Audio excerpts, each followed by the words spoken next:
Hello and welcome to the second part of our embroidery video. I'm Kara again with Craft County.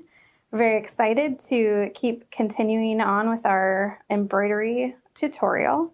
Hopefully you had a chance to check out the first half of the video and learn a little bit about embroidery basics. Last time we learned about a running stitch, cross stitch, stem stitch, blanket stitch, and a chain stitch, and started the first half of our Craft County logo. So also in the last video, we learned how to set up our embroidery hoop, how to thread a needle, which isn't always the easiest thing to do. And we also learned that cats are an integral part of any embroidery project.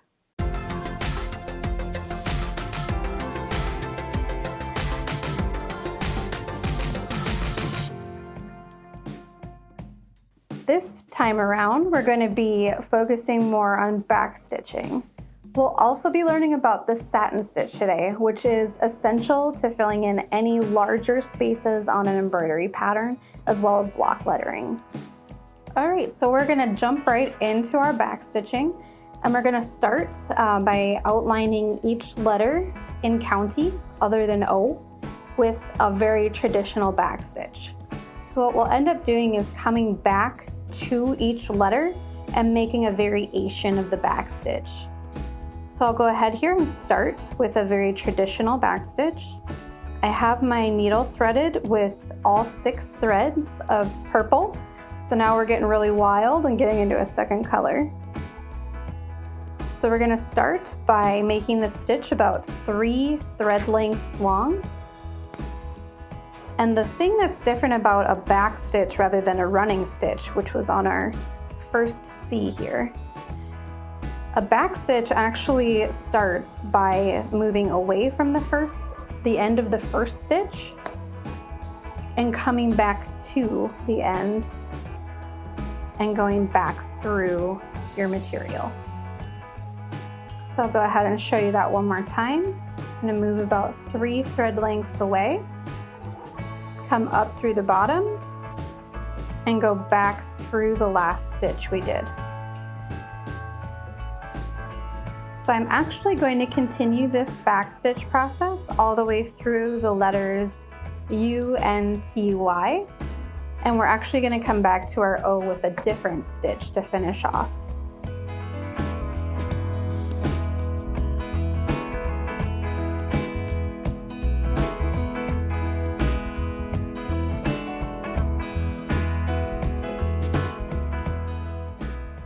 So now that you have probably mastered the back stitch, we're going to start layering in our variations.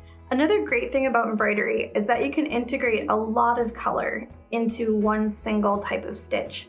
So as we go back through each of these back stitches, I'm going to be incorporating a light and a dark pink. And to do that, all I did was separate 2 6-stranded lengths of embroidery thread. So I have 3 strands of each of these colors on this one thread.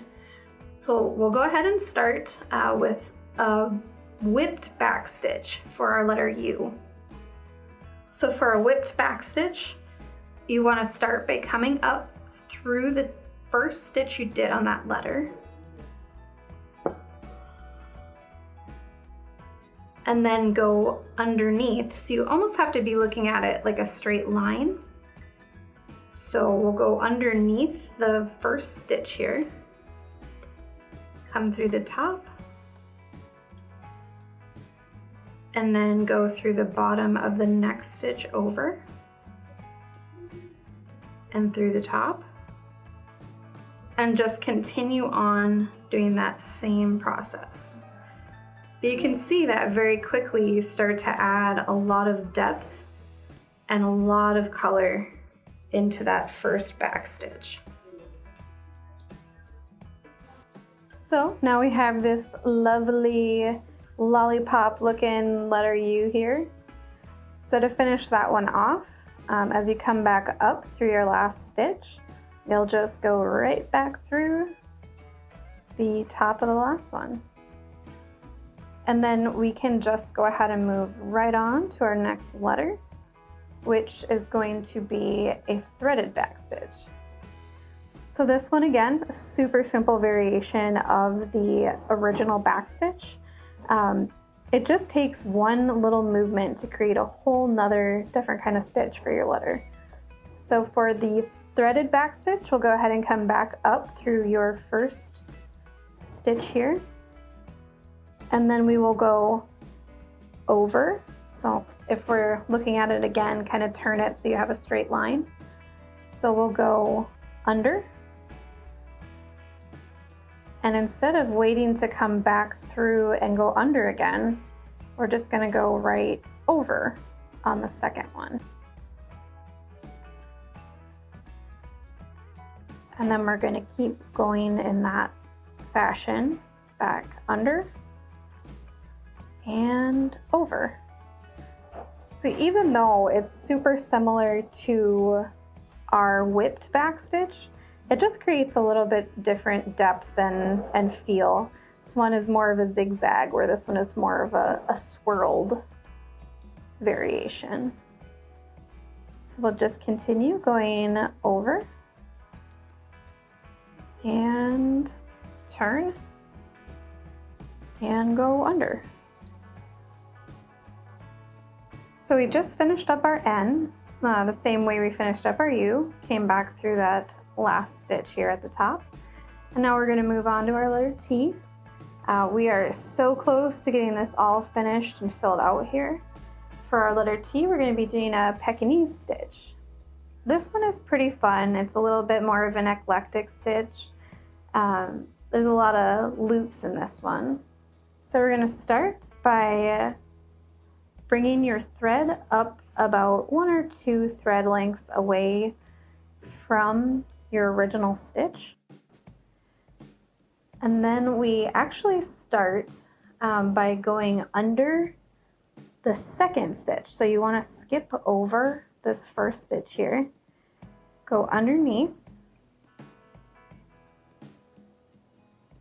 leave a little bit of a loop here. So you want to make sure that you don't get your embroidery thread all tangled. So you want to leave just a little bit of a loop. And then you actually want to come back through the first stitch, but kind of put that over the thread that you started with on the bottom. So as you lead that back through, you'll end up with a really cool little loop on the top and bottom. So again, you want to skip the next stitch in the line and go on to the next one. You want to go underneath, leave that just a little loose, go back through the top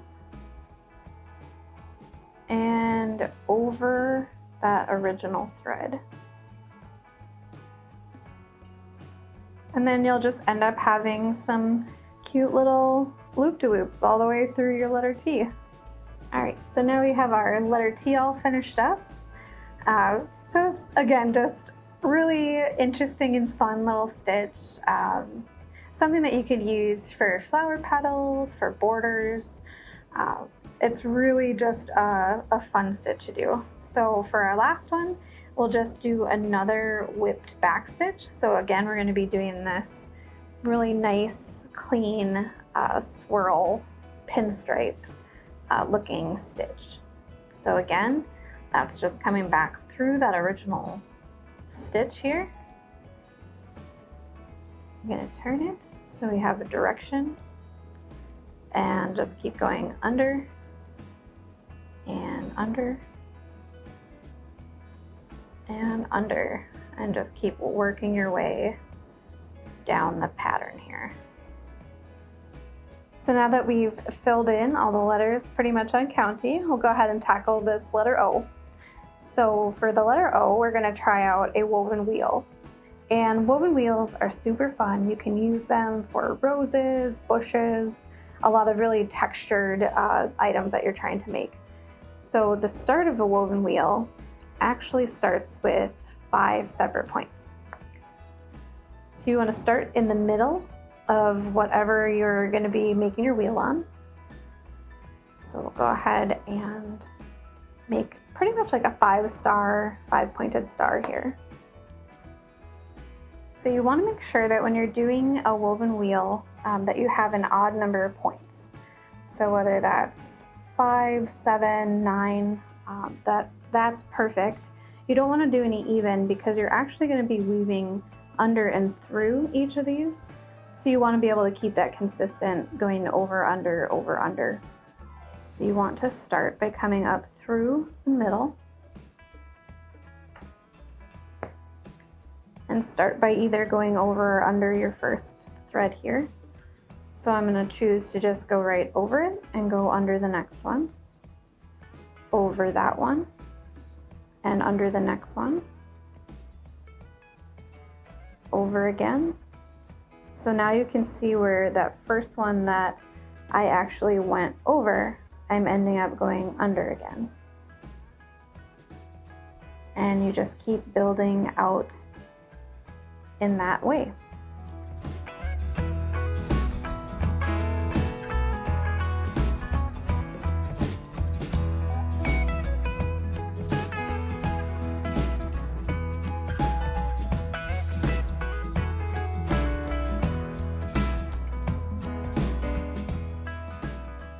So now that we've finished our woven wheel, you can see that that makes a really great textured flower pattern, especially with the contrasting colors in there. So we'll go ahead and start on our next stitch, which is called a French knot. So a French knot, I'll show you here quick on our example piece. A French knot is actually just a small little knot that again is good for very detailed work. A lot of times you see that French knot made as a tiny flower or a petal, or something, you know, some kind of detail around a window or stem. So we'll go ahead and show you how to create a French knot. All right, so for a French knot, you start by coming up from the back, and you kind of want to plot out where your center of that knot is going to be.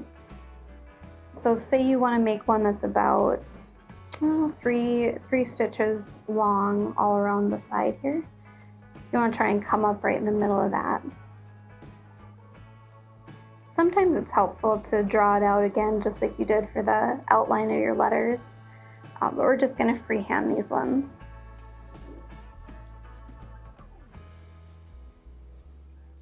So this one is a lot of fun because you can actually create this on your needle. So what you want to do is you just want to wrap it. We're going to do about a pretty standard size French knot. So I just wrap that around my needle about 3 times. And you want to place that back next to, not in the same stitch that you were in.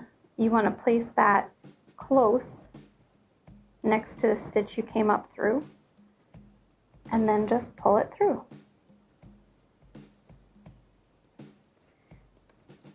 And you can see that as that pulls through, it ends up being just a nice little swirl with a dip in the middle.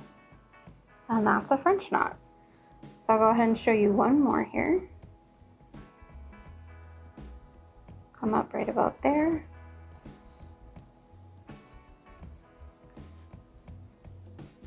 Wrap your thread over your needle, 1, 2, 3. Go right next to that hole you came up through, and then pull it through.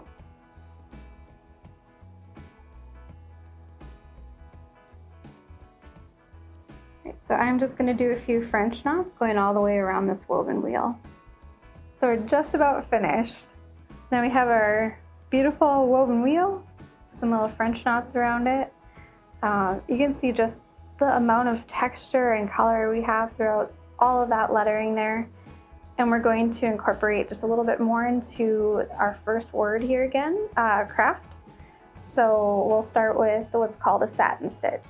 So that stitch again, it's great for filling in large blocks of color, patterns, leaves for ferns, cacti. it's really popular for things like that right now. So I'll go ahead and start showing you what that stitch looks like. So satin stitch, what's nice is we already have our outline done here. So to start, you want to start at like a top or bottom of your outline. Go ahead and start at the top of our C here. And you just want to start by making straight lines. Think of it almost like filling in with a colored pencil, like you're kind of brushing back and forth. So imagine that I took a pencil and was just kind of going like this, just making my way up and down that block of color. So I started here, and you just want to keep working as close to your first stitch as possible. So we'll go ahead and try to get right next to that here. And you're still just following the outline of that as you go.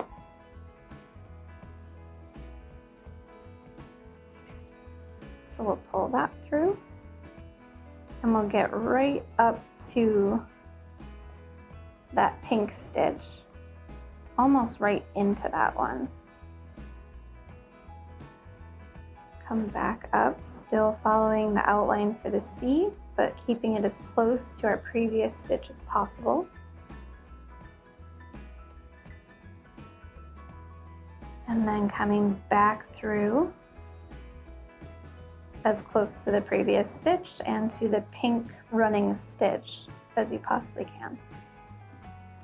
Sometimes people will even outline their satin stitch, the part of the pattern that they're wanting to do their satin stitch on, with a running stitch or a back stitch. So you're certainly welcome to outline this part and then fill it in as you go. But since we already had that drawn out, we don't really have to do that today. So now that we're finishing up our last letter here, we have successfully went through our satin stitch on 4 other letters. So you should be getting a pretty good feel for how you can build on each thread and make the lines that you're wanting to make. So for the last one, we'll just go ahead and give you one more view.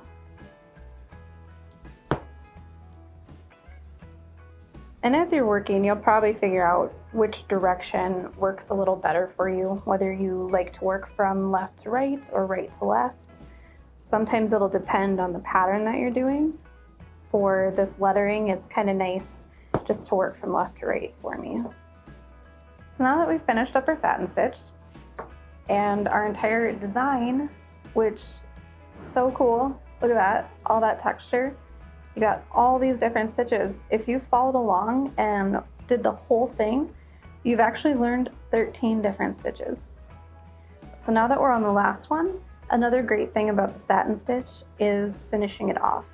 And this is where you can actually just go right underneath and weave through all that stitching you did. Just go right back through all of that, push your needle through.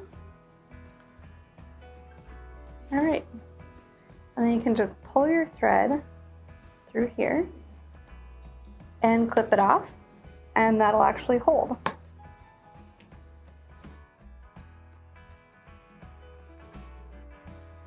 So now that you've learned the bare basics of embroidery, you should be able to start creating your own landscapes, your own patterns, make a pet portrait, ideally cat portrait. So I appreciate you joining us for our first couple of videos, and hopefully this series is going to inspire you to pick up a love of crafting. And if you did like what you saw, and if you're hoping to see more, go ahead and give a like and subscribe for Craft County.